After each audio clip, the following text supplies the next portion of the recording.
Seguimos nuestra consideración acerca de la felicidad que trae la pobreza, o sea, la bienaventuranza, que está al principio del Evangelio de San Mateo.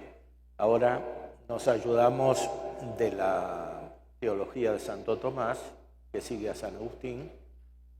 En San Agustín vimos que se trata de una...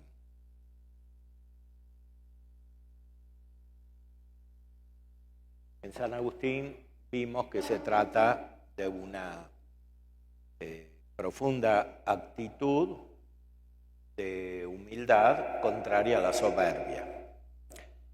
Esa actitud de humildad está especialmente producida por el Espíritu Santo según el don de temor, que es el primero, es como la base de la vida espiritual, porque donde hay rebelión, donde hay soberbia, no hay vida espiritual.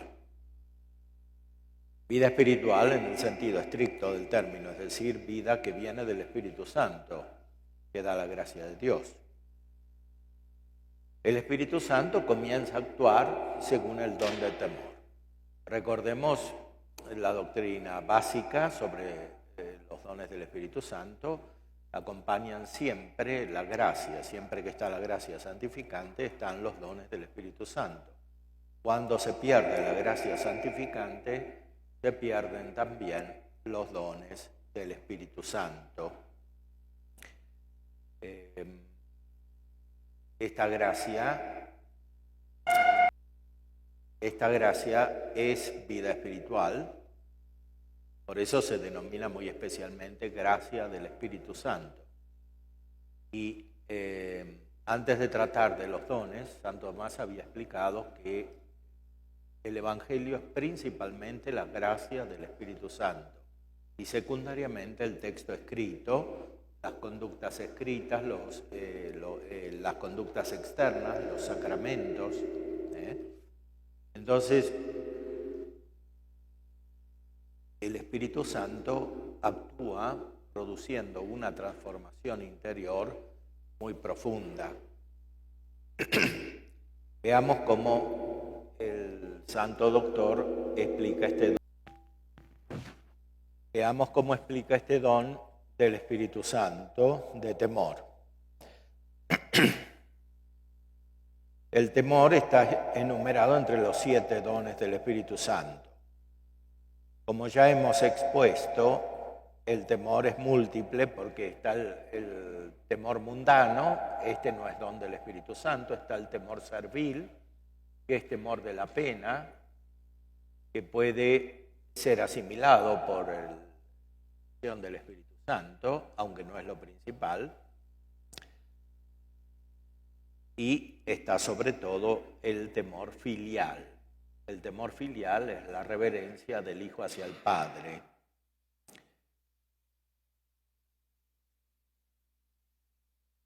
Principalmente el don de temor del Espíritu Santo es este temor filial, porque el Espíritu Santo, así como forma el cuerpo de Cristo, así como santifica el alma de Cristo, santifica nuestra alma, le da la perfección espiritual.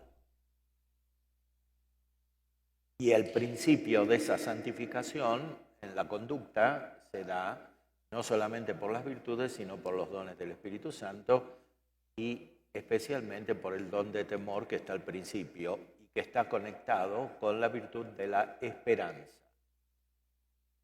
Si no hay esperanza, no hay vida espiritual, porque no se tiende al fin con el auxilio divino.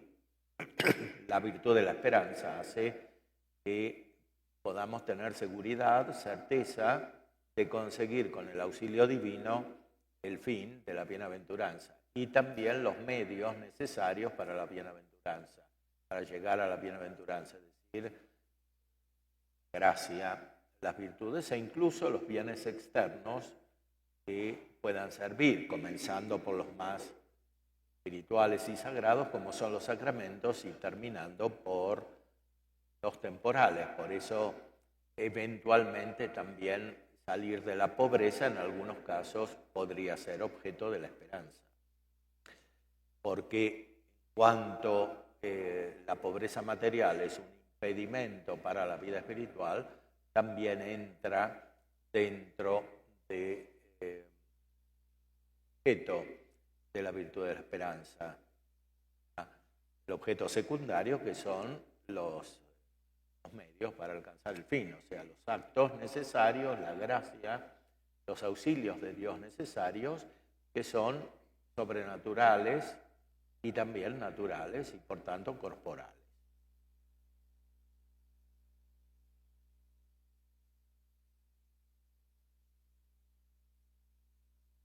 El temor de Dios enumerado entre los 7 dones del Espíritu Santo es el temor filial o el casto.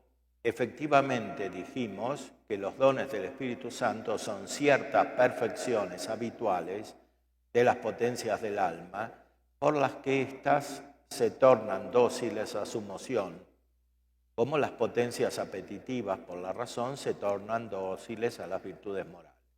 O sea, este es el fondo de la cuestión antropológica implicada en la bienaventuranza de la pobreza.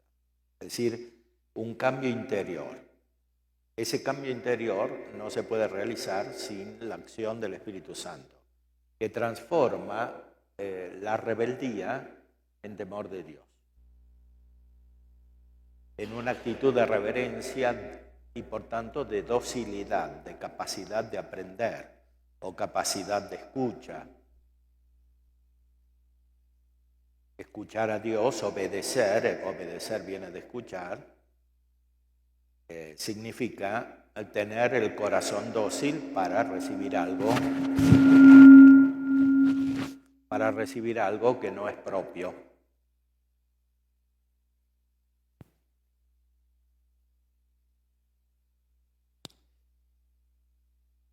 Para que un ser esté en buenas condiciones de movilidad con relación a su motor, se requiere, lo primero, que le esté sometido y sin resistencia, pues la resistencia ofrece obstáculos al movimiento.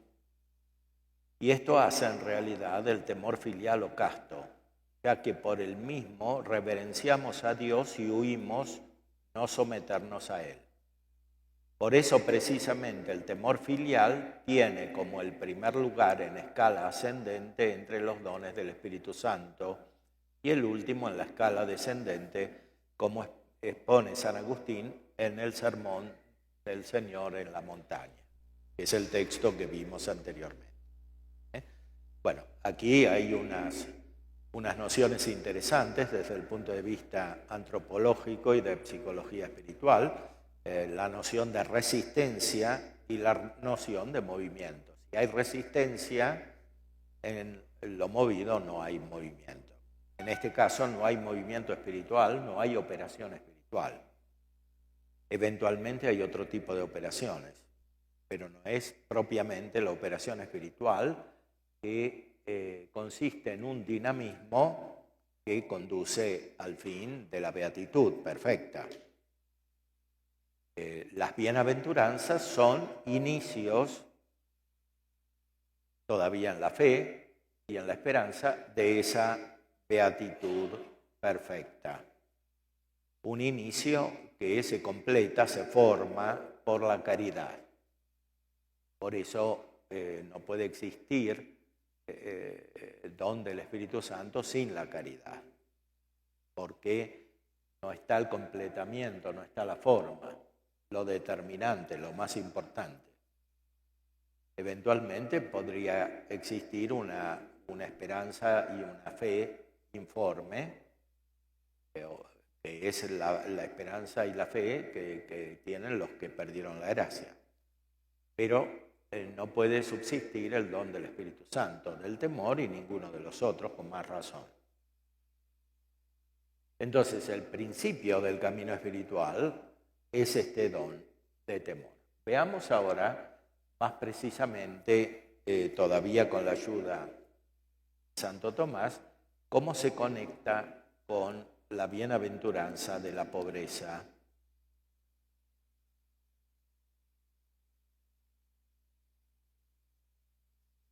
Estamos en la cuestión 19 de la Secunda Secunde, artículo 12.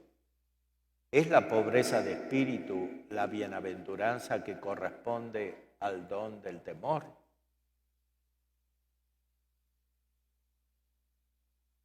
Como siempre se ponen las objeciones, parece que no, pero San Agustín dice en el libro que hemos presentado anteriormente, del Sermón del Señor en la montaña. El temor del Señor convierte a los humildes de quienes se dice, bienaventurados los pobres de espíritu. Bueno, aquí hay un pasaje de la resistencia al movimiento, a la operación. Hay una conversión. La conversión es un acto espiritual. Por eso este don actúa especialmente al principio de la vida. Y es muy notable justamente en los que se convierten, o sea, en los que están al principio. Una conversión absoluta porque pasan de la incredulidad a la fe, a la vida espiritual, o una conversión relativa, como sucede cuando se pasa del pecado a la gracia. Las personas que ya han recibido la vida espiritual y la perdieron. Al temor corresponde con propiedad la pobreza de espíritu, pues dado que incumbe al temor filial reverenciar a Dios y estarle sometido, corresponde al don de temor lo que es consecuencia de esa sumisión. Mas por el hecho de someterse a Dios, deja el hombre de buscar la grandeza en sí mismo o en otra cosa que no sea Dios, porque estaría en pugna con la sumisión perfecta a él debida. Por eso se dice en el Salmo 19, estos en carros, aquellos en corceles, mas nosotros en el nombre de nuestro Dios seremos fuertes. De ahí que por el hecho de temer perfectamente a Dios, el hombre deja de engreírse en sí mismo por soberbia y de engrandecerse con bienes exteriores, es decir, con honores y riquezas. Lo uno y lo otro atañe a la pobreza de espíritu, que puede entenderse como el aniquilamiento del espíritu hinchado y soberbio, en expresión de San Agustín en el libro del Sermón del Señor. Puede entenderse también como el desprecio de lo temporal, que se hace en espíritu, o sea, por propia voluntad, bajo moción del Espíritu Santo, como exponen San Ambrosio y San Jerónimo. Aquí Santo Tomás es perfectamente tradicional en el sentido de seguir la doctrina de los grandes padres de la Iglesia. Ya apareció San Agustín, que es el padre latino principal, en el cual siempre se inspira Santo Tomás, y aquí aparecen los otros padres, latinos, San Ambrosio y San Jerónimo. Son los padres más importantes en la Iglesia latina. Y todos coinciden en esto, el desprecio del mundo de los bienes temporales. Ahora, hay que analizar con mucha precisión qué significa esto. Desprecio no quiere decir que las cosas materiales sean malas. Esa es una herejía mariquea antigua que combatió San Agustín, aunque al principio, y justamente por esto la conocía, y es una herejía que reaparece en la Edad Media, la combate también Santo Tomás, cátaros, albigenses. Es decir, despreciar las cosas materiales como si fueran malas. No se trata de eso, evidentemente, porque todo lo que ha sido creado por Dios es bueno en sí, según la naturaleza que tiene. Incluso dentro de las posesiones humanas no se trata simplemente de despreciar los bienes materiales poseídos o la posesión de bienes o de dinero, porque esto es necesario para la vida humana. No se trata de afirmar que esto sea malo en sí. ¿Verdad que el Evangelio habla del dinero de la iniquidad? Pero está claro que se refiere al uso del dinero, más aún, al uso mayoritario del dinero, porque se afecciona al dinero. Está en la indiferencia que dice San Ignacio de no querer más riqueza que pobreza, salud que enfermedad. Aquí Santo Tomás, siguiendo los padres de la Iglesia, habla en el sentido más estricto.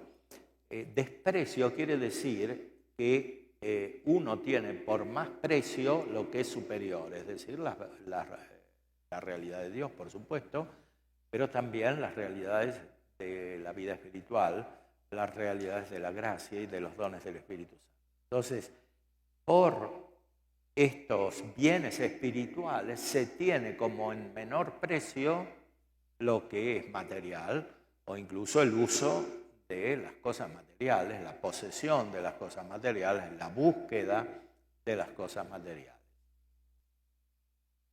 Y esto será una de las bases de los consejos evangélicos, en este caso especialmente el consejo de la pobreza. El mismo Santo Tomás explica qué son los consejos, son recomendaciones amigables, que no son preceptos obligatorios en sí, son recomendaciones amigables, pero no se puede no cumplir estas recomendaciones amigables en absoluto. Es decir, si uno no quiere seguir ningún consejo evangélico, explica el mismo santo, no se puede llegar a la vida eterna. Esto vale para todos, solo para los que tienen voto de pobreza o de castidad. Todos, de algún modo, tenemos que vivir los consejos evangélicos. ¿Por qué? Porque la vida espiritual consiste no solo en ser espirituales por la presencia del Espíritu Santo, sino también en ser unidos a Cristo, amigos de Cristo. Ustedes son mis amigos. No se puede llegar a la vida eterna sin la amistad de Cristo, porque esto justamente es la caridad. Entonces, es necesario que de un modo o de otro se cumplan los consejos evangélicos. Y esta consideración es muy útil también para ver el lugar de la pobreza. Es evidente que la pobreza entendida en este sentido no puede ser meramente una situación material. Porque están, sobre todo los que están en la vida temporal, en el estado matrimonial, etc., necesitan bienes temporales, bienes materiales. Entonces, que estas personas tengan un espíritu de pobreza, como es lo que el Señor recomienda aquí, como felicidad, como bienaventuranza, es verdaderamente algo que supone una actitud amigable con Cristo, que recomienda esto desde el principio de su Evangelio y de muchas maneras en otros pasajes. Entonces, la vida espiritual, la vida de la gracia, está esencialmente ligada a este espíritu de pobreza que eventualmente se puede vivir de una manera estable. Todos en la vida consagrada, de un modo o de otro, tenemos que vivir la pobreza, no solamente los religiosos que hacen voto de pobreza. Y ese voto de pobreza que hacen no hay que entenderlo de manera meramente material. Es algo espiritual. Nosotros como sacerdotes diocesanos también tenemos que tener espíritu de pobreza. Entonces, en el uso de las cosas, aunque las tengamos y las necesitemos y las administremos. Espíritu de pobreza que se manifiesta de muchas maneras, como dice San Juan de la Cruz, no andar buscando siempre lo mejor, ¿no? Como decía el padre Garrigou Lagrange, que era formador de dominicos en España, a veces para ser pobre hay que gastar más dinero que para no serlo. Pues es una de las trampas más frecuentes, ¿no? Estar buscando las cosas mejores que así rinden más y se gasta menos. Pero el verdadero espíritu de pobreza, como dice San Juan de la Cruz, es no andar buscando siempre lo mejor en las cosas temporales. Él dice con mucha radicalidad, sino lo peor. Eso no.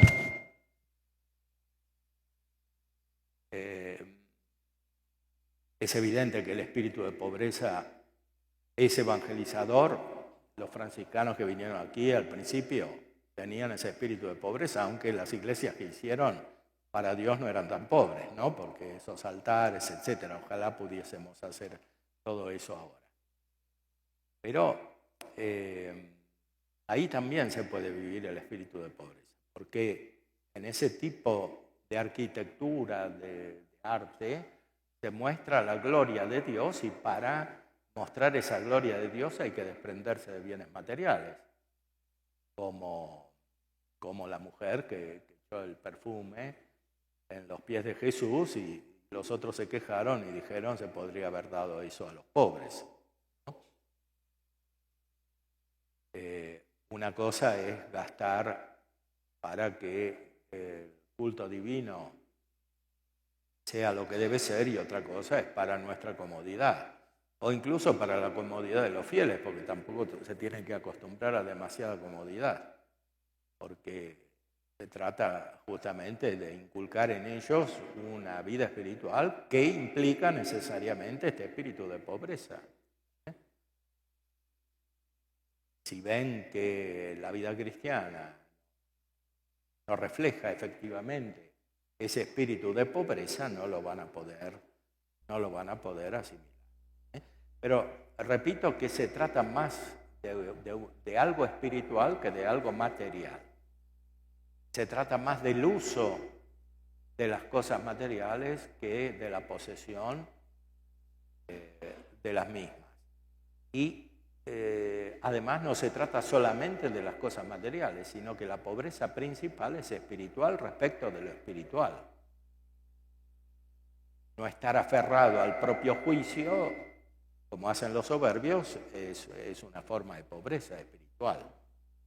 Es mucho más importante que la otra, porque aunque haya pobreza material, si hay soberbia, si hay apego al propio juicio, si no hay prudencia, si no puede actuar el Espíritu Santo según el don de consejo, entonces la vida espiritual se pierde o no crece.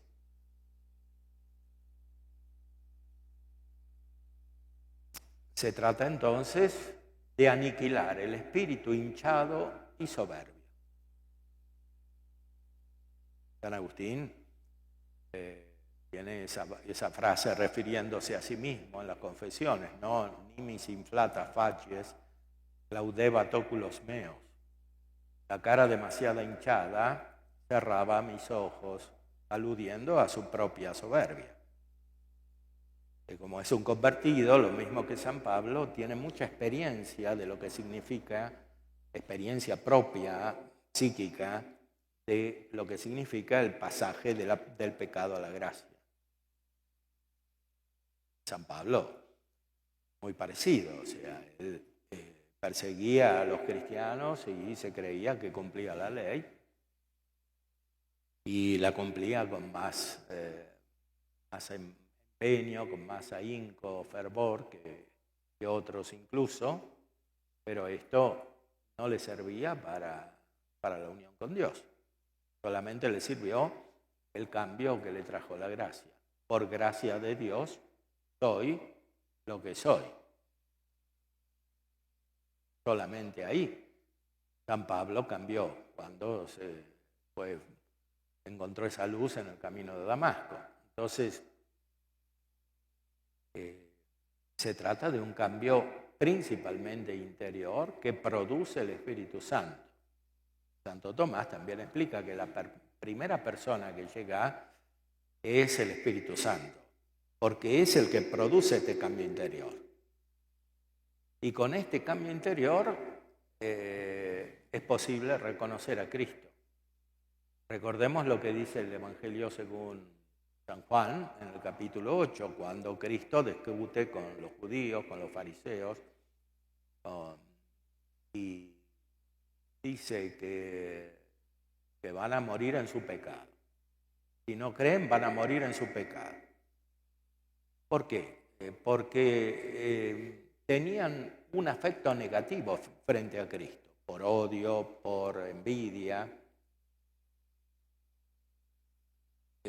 por ambición de querer ser ellos los principales, a pesar de que reconocían signos, porque Jesús hacía milagros, tenía su enseñanza, etc.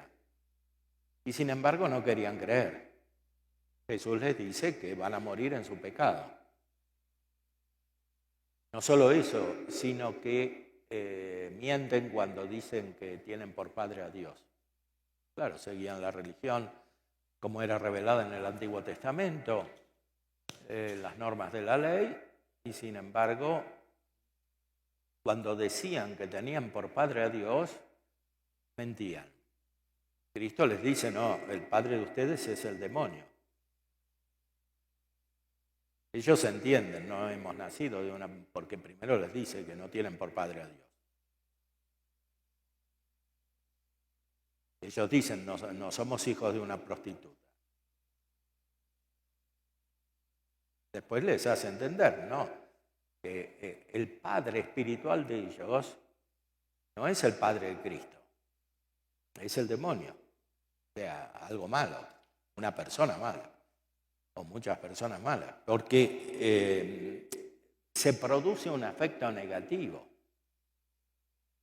en el ánimo, que hace que se rechace la bondad de Cristo y la luz espiritual, la sabiduría de Cristo. Entonces, el don de temor del Espíritu Santo, que corresponde a esta bienaventuranza de la pobreza, hace superar esta soberbia que humanamente es incurable. No hay ningún método psicológico que cure de la soberbia. Ni siquiera Adler, ese psicólogo, psiquiatra de principios del siglo XX, del cual hablábamos, que entendió que ahí está el problema, sabe cómo curarla, porque sí, a lo sumo se puede analizar y ver que es así, pero ¿cómo se sale de eso? El único modo es la gracia de Dios, o sea, la acción del Espíritu Santo que pone la vida nueva y que después pone una habilidad especial, que es este don de temor, para subordinarse a Dios, para ser movido por el Espíritu Santo mismo en la obediencia a Dios, superando la soberbia. Primero la soberbia radical, que cuando no hay gracia, y después las consecuencias de esa soberbia que se purifican gradualmente.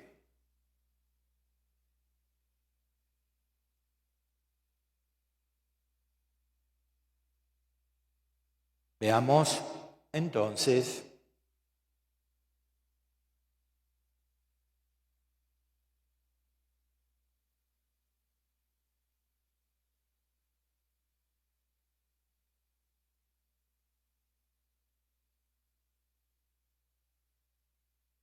viendo la bienaventuranza, acto de la virtud perfecta, todas las bienaventuranzas pertenecen a la perfección de la vida espiritual. En ellas, en realidad, parece que el principio es el desprecio de los bienes terrenos con vistas a la participación perfecta de los bienes espirituales. Del mismo modo que el temor ocupa el primer lugar entre los dones. Pero la perfección no consiste en el abandono mismo de las cosas temporales, sino que ese abandono es camino hacia la perfección. El temor filial, en cambio, al que corresponde la bienaventuranza de la pobreza, permanece incluso con la perfección de la sabiduría, como ya hemos dicho. Primero, el don de temor se manifiesta más bien como una especie de miedo de la pena, pero cuando es imperfecto, pero sobre todo miedo de separarse de Dios o de hacer algo que no corresponda a la vida espiritual perfecta. Ahora, ese espíritu de temor se va transformando su configuración espiritual y permanece incluso en la vida eterna, en la bienaventuranza celestial, como reverencia de Dios. Por eso Cristo mismo tiene el don de temor del Espíritu Santo, lo tenía en la tierra y lo tiene en el cielo. Ahora, aquí Santo Tomás nos indica un principio muy importante para captar bien el núcleo de nuestro tema de la pobreza. O sea, la pobreza como tal no es la perfección, sino un medio para la perfección.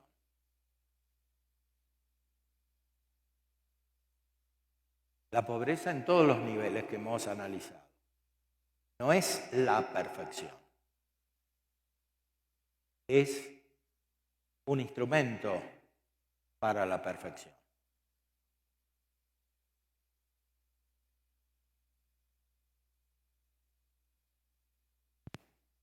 Por eso hay que tomarlo como instrumento.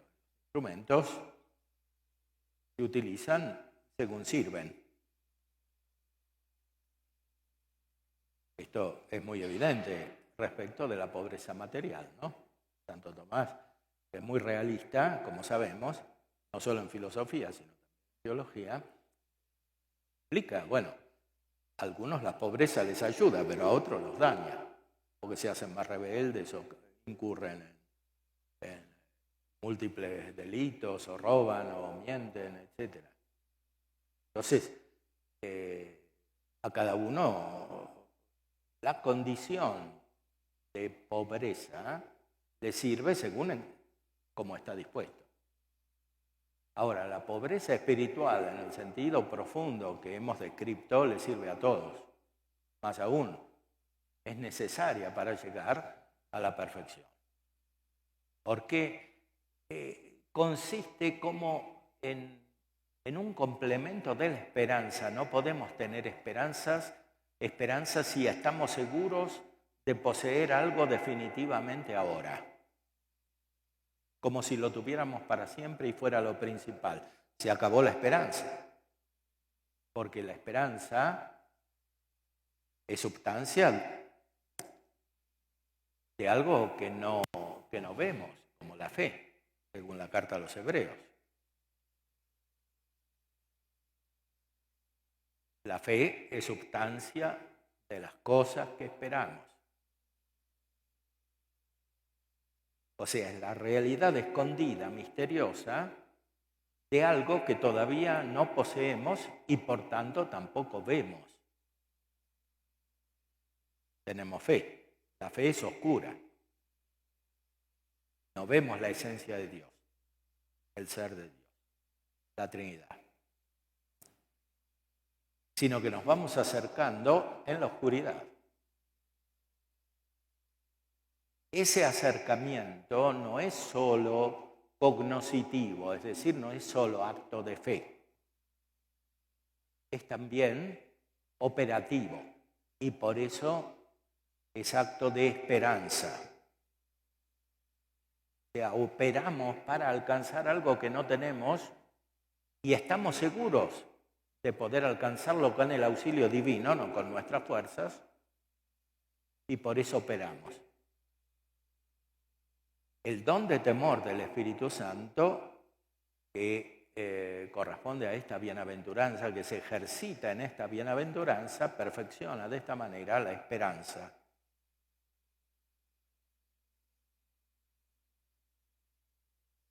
O la perfecciona, la completa, porque las virtudes teologales en sí son superiores a los dones, pero los dones tienen un modo de operación que depende directamente del Espíritu Santo, que es superior al de las virtudes, porque es el Espíritu Santo que actúa a través de los dones.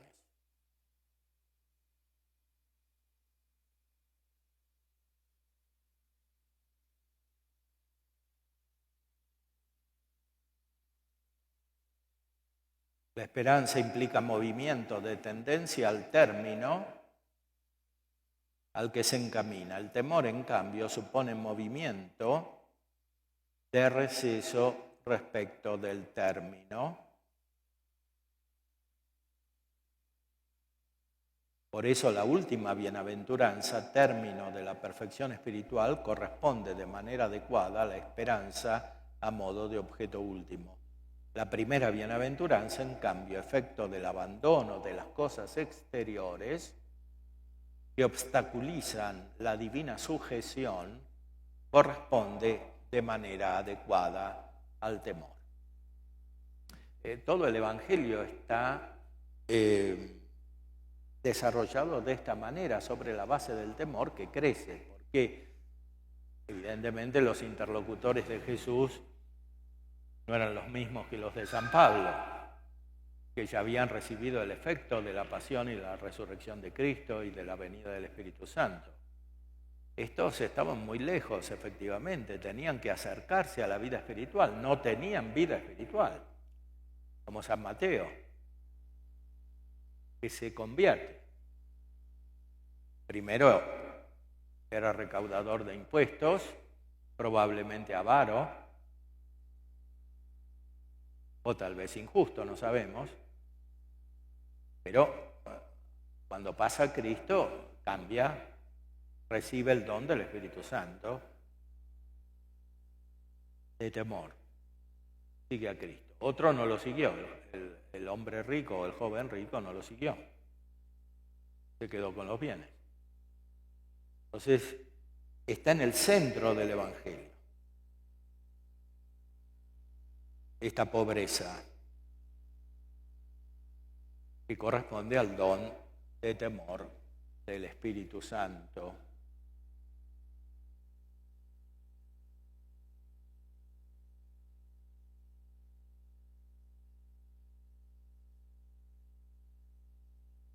Después están los frutos que vienen de la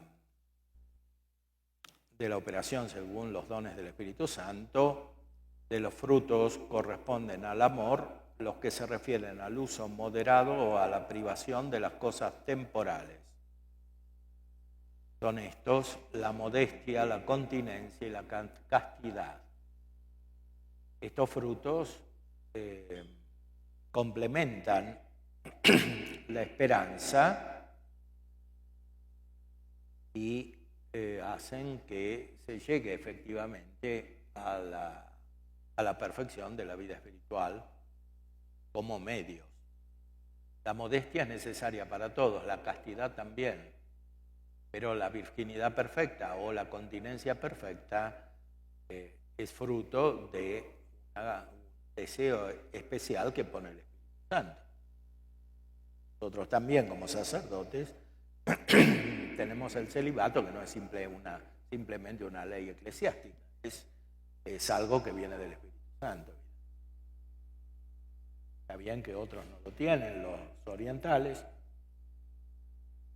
pero eso corresponde a una especie de dispensa en circunstancias especiales, pero la gracia del sacramento del orden corresponde a la pobreza espiritual y corresponde a la castidad. Porque son medios perfectos, no son la perfección, son medios perfectos o más perfectos para llegar a una plenitud espiritual que a su vez pueda ser fructífera para otros.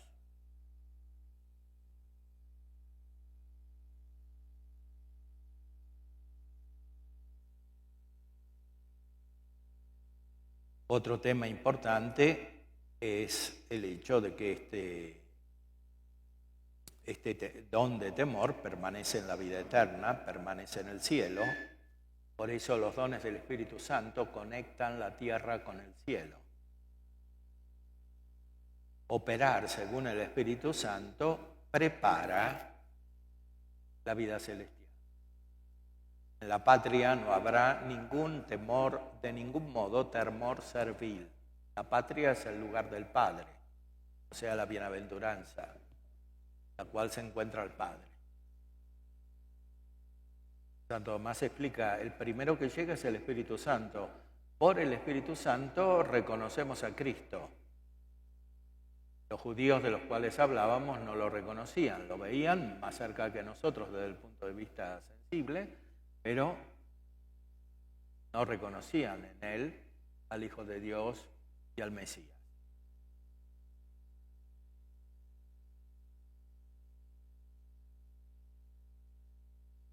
En la patria se lo reconoce y con el don de temor del Espíritu Santo también en la tierra se lo reconoce.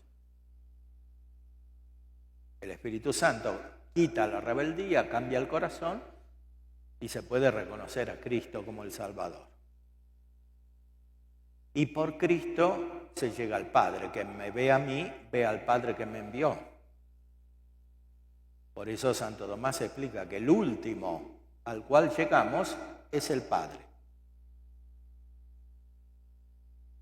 En este sentido es la persona más misteriosa. A veces se dice del Espíritu Santo, el gran desconocido. Sí, es verdad, en realidad las tres personas son misteriosas, el Padre, el Hijo y el Espíritu Santo.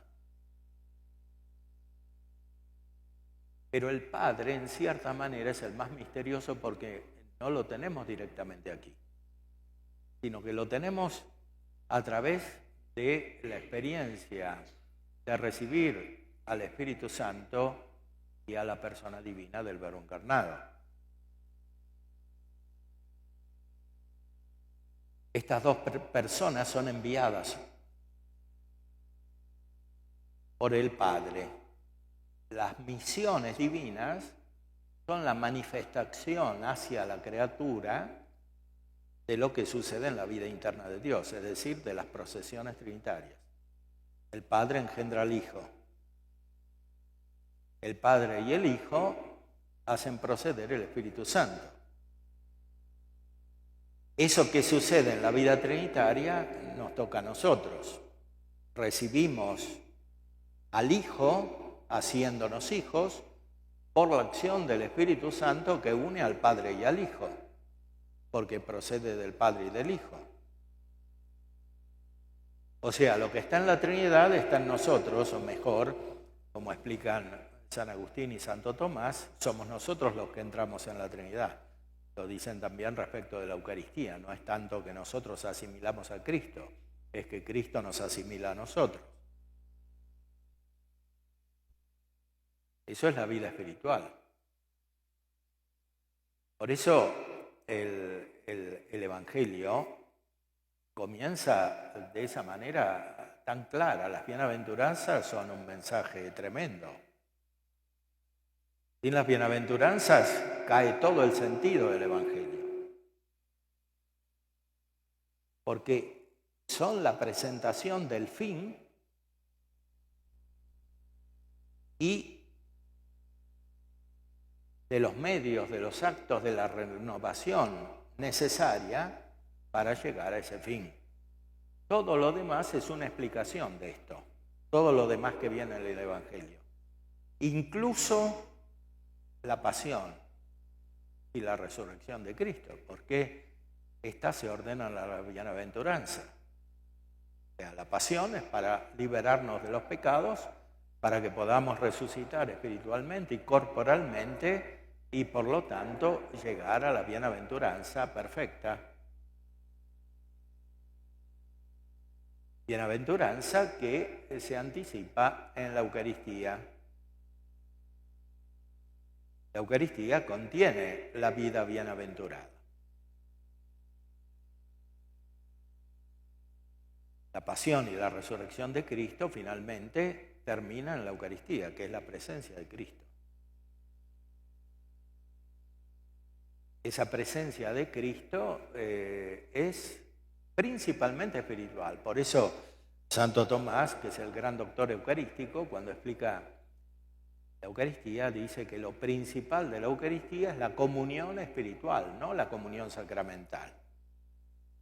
A veces entendemos mal, incluso pastoralmente, la comunión espiritual, como si fuera una oración para que los que no pueden ir a comulgar sacramentalmente se consuelen de alguna manera, ¿no? Eso no es la comunión espiritual. Eso es una oración que está muy bien, pero no es la comunión. La comunión espiritual es la perfección de la comunión sacramental. Es lo que se busca, es lo que produce la comunión sacramental. Es la unión con Cristo, la contemplación de Cristo, el anticipo de la vida eterna. Por eso no se puede decir así tranquilamente que se haga comunión espiritual cuando personas no entienden de verdad qué significa esta comunión espiritual. Porque todo es vida espiritual. Como dice en el Evangelio de San Juan, Dios es espíritu y busca adoradores en espíritu y en verdad. Nosotros a veces nos olvidamos de esto, ¿no? Tanto hablar de la pobreza, sí, que está muy bien hablar de la pobreza, pero si nos olvidamos de la vida espiritual, ya no está tan bien. Por eso es tan necesario reflexionar con fundamentos sólidos sobre este tema como estamos tratando de hacer aquí.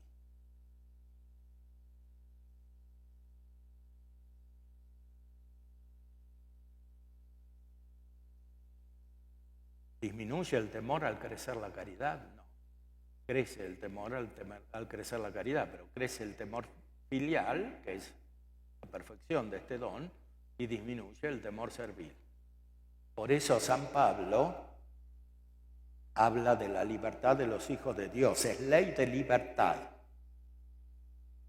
Ley de libertad, que quiere decir no que están anulados los preceptos de la ley natural o los mandamientos, sino que las personas que son movidas por el Espíritu Santo, según sus dones, porque tienen la perfección de la gracia, hacen lo que quiere, como dice San Agustín, ama et quod vis fac, ama y haz lo que quieras. ¿Qué quiere decir esto? Que el que es pobre usa de cualquier cosa, porque nada le impide, ni la riqueza ni la pobreza externas, porque está pegado a Dios, no a las otras cosas. Esto está en el corazón del Evangelio y por lo tanto en el corazón del mensaje evangelizador, que es el anuncio del Evangelio.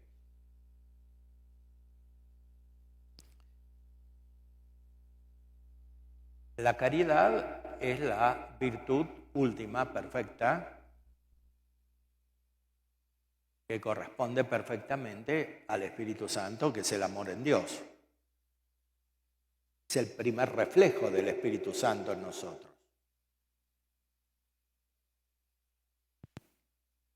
Claro, la vida espiritual consiste en vida trinitaria. Somos imagen de Dios, como dice San Agustín.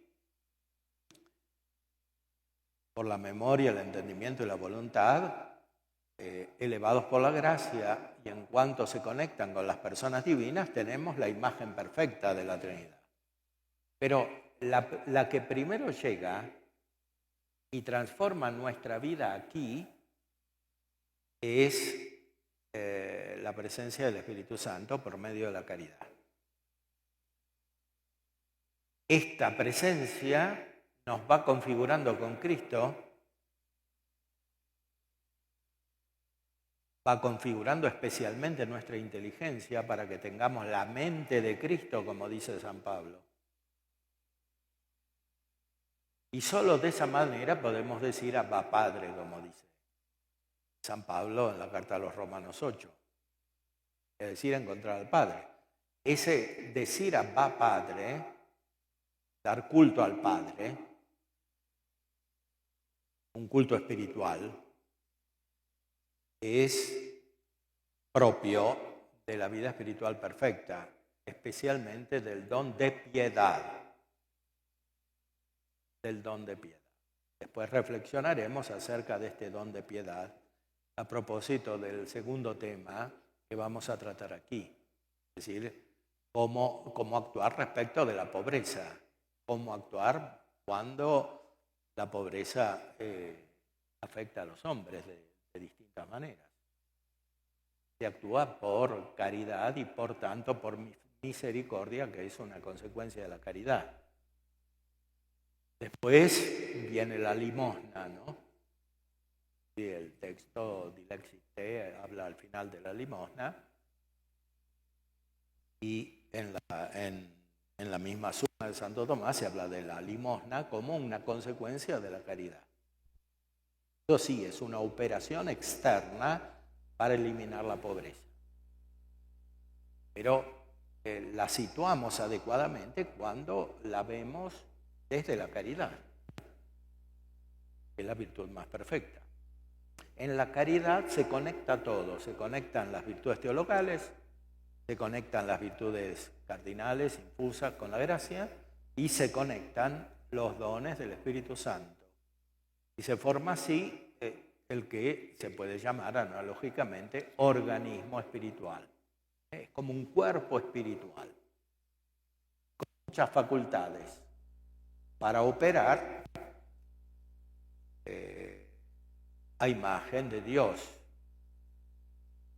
Ciertamente Dios es simple, pero nosotros no somos simples, entonces necesitamos muchas facultades para operar espiritualmente y más que para operar físicamente y externamente, porque las operaciones espirituales son perfectas. Y así, como dice San Pablo, la vida se convierte en culto de Dios. Decir Abba Padre, reconocer de verdad al Padre, decir lo contrario de lo que le pasó a estos del capítulo 8 de San Juan, a estos judíos, reconocer al Padre significa la vida espiritual perfecta. Es el culto filial de Dios, que no se puede dar sin pobreza espiritual. El canon primero de la misa, el canon, la plegaria eucarística 1, el canon romano, dice que es un sacrificio espiritual perfecto, la Eucaristía. ¿Qué quiere decir eso? Que en la Eucaristía está presente Cristo que se une a nosotros para rendir filialmente culto a Dios Padre como hombre. Y eso es un sacrificio, es decir, un acto agradable a Dios. Toda la vida cristiana, por la acción del Espíritu Santo, se convierte en sacrificio espiritual. Como dice la traducción, en latín dice que es un sacrificio razonable. Pero el significado es ese, es decir, no es simplemente un sacrificio material como el de los pueblos paganos, o incluso los del Antiguo Testamento que sacrificaban animales. Aquí se trata de otra cosa, es un acto espiritual movido por el Espíritu Santo. Y ese es el que se realiza en la Eucaristía y, como nos enseña el Concilio Vaticano II, con esa visión grandiosa que tiene Laurencio, toda la vida se conecta de esta manera con la Eucaristía. Después veremos también cuál es la función del presbítero, ¿no? Según Presbyterorum Ordini,